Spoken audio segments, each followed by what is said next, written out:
Hey, what's going on, guys? This is Brian with another great episode of Brian's Beverage Corner. And today we're going to be hitting a powerhouse in the craft beer industry. We'll be talking about Stone Brewing out of Escondido, California. And today's beers, we have the Notorious POG. We have the Tiki Escape IPA, which is featured in their new variety pack. And of course, we have their seasonal, the Enjoy by July 4th, that just came out this past week. Now, before we go into the beers, we will be talking about the history of Stone and some of the stuff that they've done in the past. Now, to talk about Stone, we could talk about their opening, but we got to go a little bit before that to 1989, when it was just a collaboration of beer lover Steve Wagner and beer geek and rock and roll entrepreneur Greg Koch. And they were originally introduced by a mutual friend in LA, and I have my notes here. They both worked in the music business, which I actually did not know.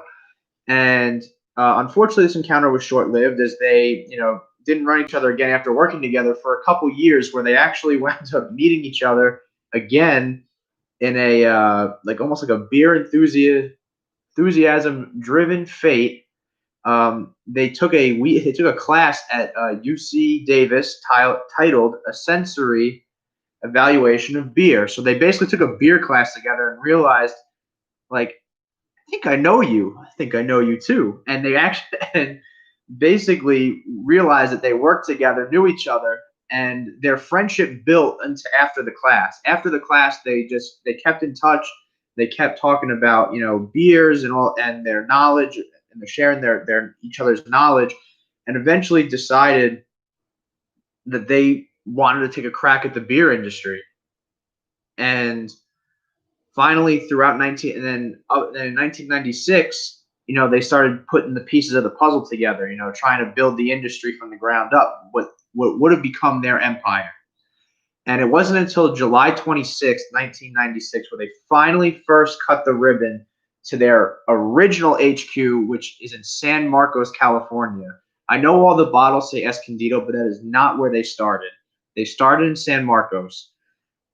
And basically, their original lineup was composed of just it was the Stone, the Pale Ale, if I'm not mistaken. So not the IPA that everyone knows about or the go-to or something like that. It was actually a different lineup that was written. And in 1997, the next year, they actually introduced the Arrogant Bastard. So basically, the Stone Pale Ale, the Smoked Porter, the IPA came a little bit later, but it wasn't the original lineup, but it wasn't their main draw. It wasn't what they came to be famous for. And then finally, the Arrogant Bastard took on a lot of popularity. And then throughout the late 90s, they really knocked it out of the park every time. They originally started with the 22-ounce bottles, which is what we have today. And then in the late 90s, the six-packs came around. And then they had anniversary beers they did, and barley wines, and Arrogant Bastard getting popular. They really made a name for themselves going into the 21st century. And it didn't even stop there. Like once the early 2000s hit, like these guys took everything that they did already and all the success they had, and they took it and they gave back to the people. In the early 2000s, what they called the Die Hard charity, where they would dye their hair different colors, they'd raise money, and they would encourage the community to join in with them. And what started with a $17,000 worth of donations for local charities wound up over the years going up to anywhere to $226,000 for everything that they've done. And ever since they opened, they've raised almost $4 million for charity. And I have a list here, some of the charities that they do. Now, it's across all their locations, so it's not just where they are right now. So we have stuff like the American Lung Association. They have donated to the LAPD, the Boys and Girls Club of San Marcos, many of Escondido's local charities. and even stretched to their Richmond, Virginia location with the Big Brother and Big Sisters organization, Keep Virginia Beautiful, the VCU, the Macy Cancer Center, and it goes on. As time went on in 2005, Stone decided they've had so much success they had to move to a bigger location. So they actually wound up saying goodbye to their San Marcos location as the HQ, and they moved to a larger facility in Escondido, California. And then fast forwarding even more to 2014, Stone went full on international. They opened up a brewery in I have it here, Marine Park, Berlin. So a lot of their some of their sours and their Belgian style ales and some of the more European style beers actually come from their Berlin location and get imported here because of their distribution, which I think is amazing. Going backtracking in 2012, I believe were actually given a lot of praise because they built some of their locations to be a super, more sustainable operation. I know I talked about this with Kona, but Stone did almost the same thing. They were another brewery that got well known for having a more earth friendly operation. But then in 2015, they went to the East Coast and they got their big brewery in Richmond, Virginia. And then finally, going back only 2 years, so very more recently in the history boards, in 2018, the American brewery finally got their first tap house in Shanghai, China, which I think is incredible. So, like I said, over the years and over the time frame, Stone has gained so much popularity. And hi, Pete. I see you're really excited. Over the years, Stone has given back so much, and I believe that their beers speak for themselves. As a consumer, in my beer class, we studied the way they've operated, and it's just incredible to see what they've done and a lot of the beers that they've made. And I've done beers by them on the show in the past, especially in the first season. We did a lot of Stone stuff. I know we did the Fear movie Lions.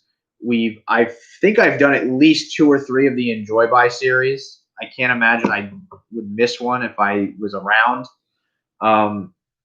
But it's cool that we have these 3 here today because all 3 of these have recently come out. So the Notorious POG came out about a month or so ago.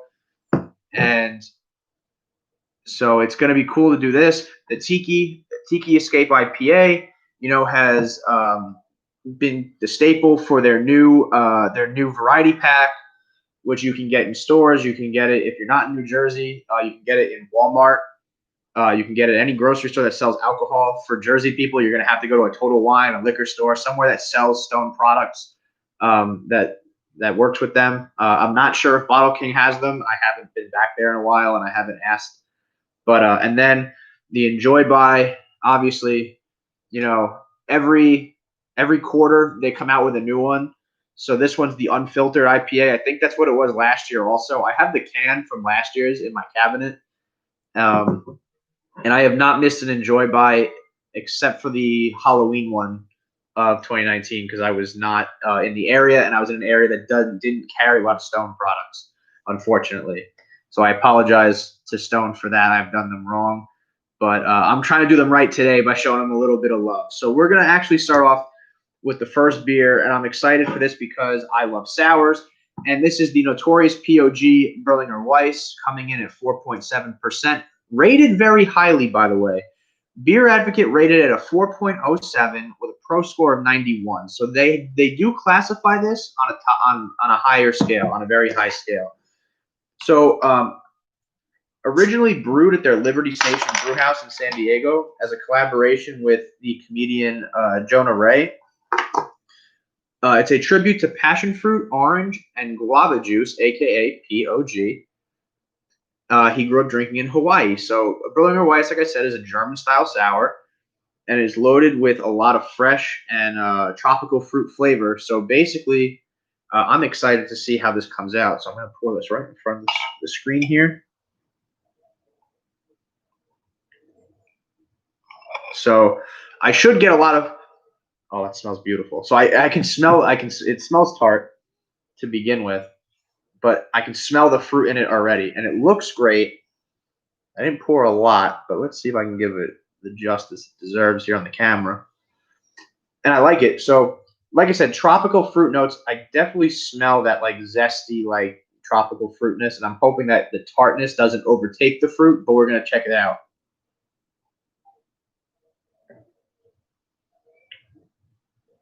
That's literally like juice. So this beer does come in 6-pack cans. I bought it in the big bottle because that's what the store I went to had the 6-packs, but I it's always easier for me just to have the one, and then I can display it later on. But this is really good. I can see why they rate this so high. This is definitely a summer beer. You can't tell by my lighting because it's a little on and off with the sun, but it is actually nice out today. And this would be great for sitting outside. I think it's in like the mid 70s in California, at least in San Diego.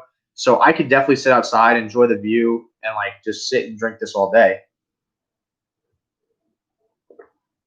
So it says that it's deeply rich and complex.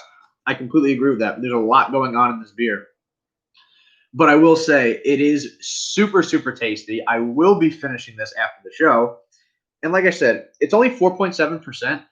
So even for you like new craft beer drinkers, this would be a perfect start if you want something a little bit fruity and not as like hoppy or hectic or like anything super complex. I know that just contradicted myself by saying it is complex and it's not.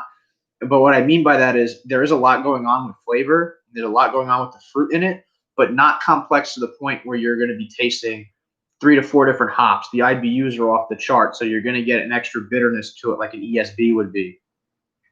This is so it's great for anyone that wants a summer beer, a light beer, something that they want to taste good and enjoy the day with. So now we're going to move on to the next beer. This is the staple, the forefront, the man himself, the Tiki Escape IPA, coming in at 7.7%, so a little bit stronger than the Berliner Weiss, but not to be, obviously it's an IPA. It's not going to be light. So just to give a price, so the Notorious POG for the 22-ounce bottle, I paid $10. That's a really good price. Depending on what state you're in, the price might go up or down $1 or $2, depending on where you are, or depending on how much that store has. Sometimes stores have to charge a little bit more because they don't get a lot. And for the Tiki Escape, I paid $8, so a little bit less than that. But if you get the variety pack I think is $15 or $16, which is really good because they put all their new stuff in it. So it's I know it's this one, the Delicious IPA, and 2 other ones that I can't think of off the top of my head. But this beer combines the tropical and complex and much loved mosaic hops, so we are going to get a little bit more hoppy on this one, with an intriguing newcomer, Sabro, and its notes of stone fruit and coconut. So this should be, let me smell it. It has like an IPA smell, but but subtle, very, very subtle, not like overbearing, not super pungent. This beer is for your evenings, staycation, a refreshing new perspective on something similar. So they took the IPA and they call it a getaway in a glass because they added a couple different fruits and a couple different hop styles. They're going to change the flavor around a little bit to make it more, in season, get you excited for the summer, the warmer weather. They want you to go out and buy the mix pack so you can try all their new stuff. They want you to share your experience with everyone else. So let's pour this out. So already you can see a lot clearer than the Notorious POG and a little bit darker. So the POG was definitely a little bit hazier, definitely like more of that like guava like juice flavor because of what's in it. This one obviously is cleaner. It's filtered. They use different fruits with it, something that's not going to show as much color. So it smells really good.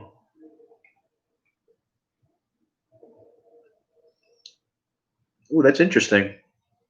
It's basically like it says, it's just putting a new spin on something that's been done before. They took an IPA, they added a couple extra things, and it smoothed it out. they added the new style of hops to it, and they gave it a much smoother, more there's more flow to it. And I know that doesn't make sense because it's beer, but what I mean by that is the palate flow. The front palate, the middle palate, and the back palate from what you taste is consistent. It flows through very nicely, and there's no bitter aftertaste at the end. You get a little bit of coconut. I don't know what stone fruit tastes like, so I'm sorry. I can't really give a full synopsis on that, but this is really good, especially for 7.7%. That's a light 7.7. And like I said last week, like once you get into like 7%, 8%, you're hitting a higher ABV beer than your average. Beer Advocate scores this at a 3.97, so still high, still higher than average.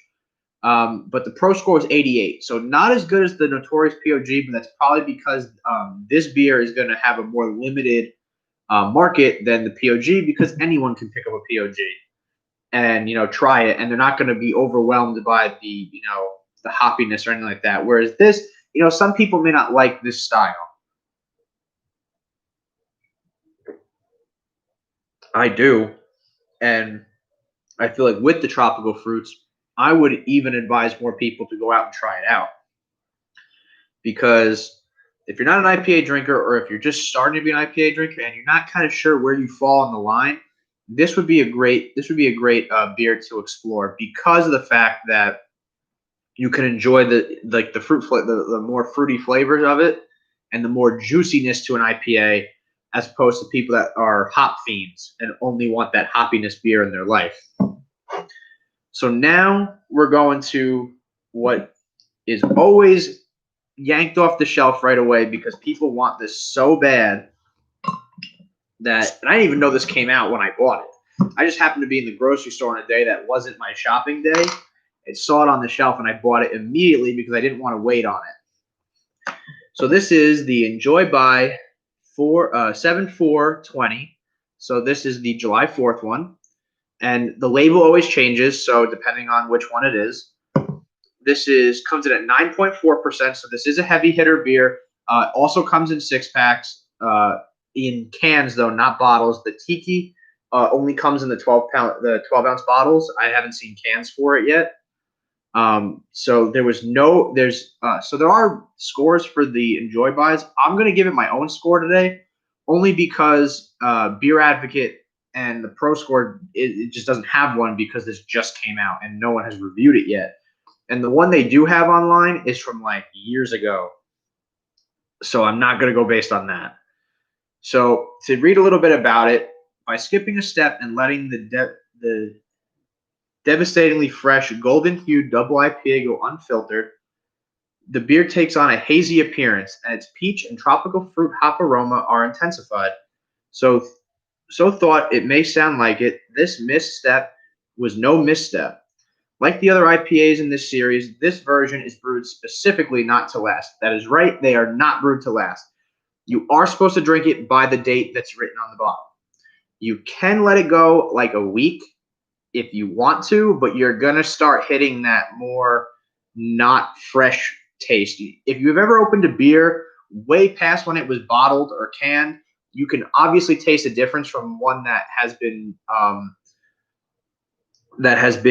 done or just bottled or canned within a week or so, because their brewed to only last so long, and this one is not brewed to last. They used to do an Enjoy After series, which was brewed to last. You're supposed to buy it 6 to 7 months ahead of time and wait, let it bottle age, and then because of the yeast they use, it would actually enhance the flavor by the time on the bottle.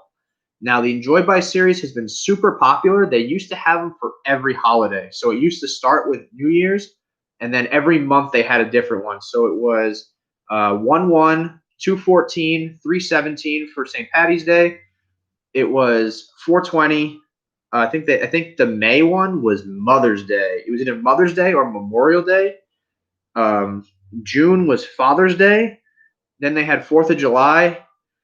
And then August was Labor Day, if I'm not mistaken, or that's September. They had one like almost every month, and it all depended on the holiday.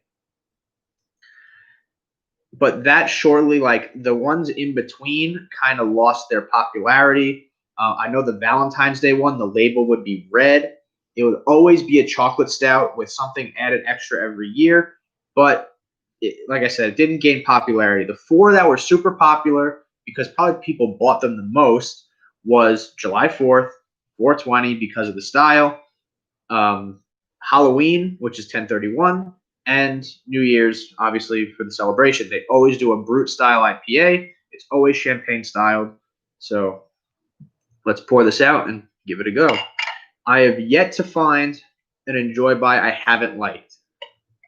I've always enjoyed the Enjoy Buys. I always find them great.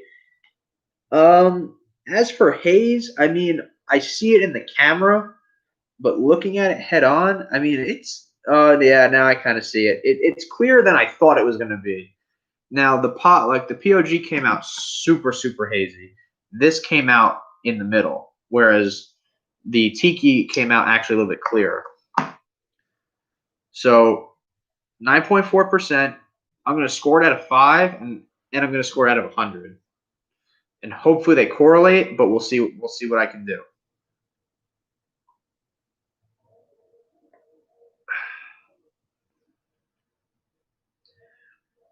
Just like last year, always a heavy hitter, always great. It does taste a little alcoholic. I will say the smell, the aroma is hoppier. The taste is smooth. Don't get me wrong. I've never had an Enjoy By that hasn't been smooth. But I will say on a 5-point scale, I'm gonna give it a 4 flat. I love these. I think they're great. I think they're brewed really well. And I remember the one year, I think it was 2018 or 2017, the Enjoy By 4th of July actually said it was an unfiltered filtered IPA, and it was like an extra label added to it. It was like a sales gimmick that was pretty funny, and I think I still have the can somewhere at home. But this is really good. So I rated a 4 out of 5.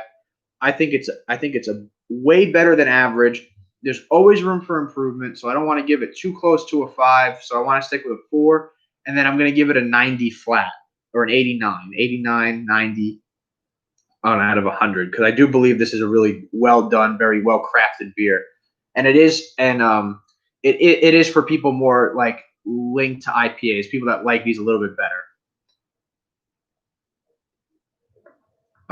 Stone has many different locations, like I talked about before, between overseas in Shanghai and Germany. On the East Coast, they have their Virginia location, so I would definitely check that out. On the West Coast, they have a ton of locations.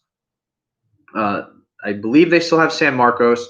They have Escondido. They have a couple in San Diego. Plus, they have their own spot in San Diego Airport. So definitely go out there, go out and try their stuff. I put a link to the website in the description in case you want to learn a more in-depth history, or you want to see what other products they offer, because they have their entire lineup of products on the top of the website. Or when you click on the beer tab, they'll all be lined out by the can, and you can hover over and it'll show you what it is. Pete, you're amazing. Go do amazing things with your life today. I know you're working and you took time out to watch the show, which I'm very happy about. But I definitely wanted to give these guys the love that they deserve. I've always been a huge fan of Stone since I started drinking. I used to do tastings for them at Bottle King when my store did beer tastings. My class went over it, and then it just shifted into always trying their new stuff.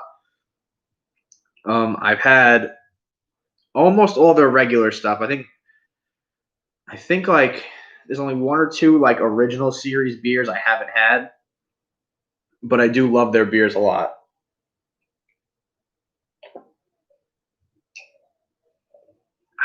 To the people at Stone, thank you so much for what you do. Thank you so much for your amazing products, and thank you for the give back that you have provided for the community. Until next time, I'm Brian, and thank you guys for tuning in. And as always, drink responsibly.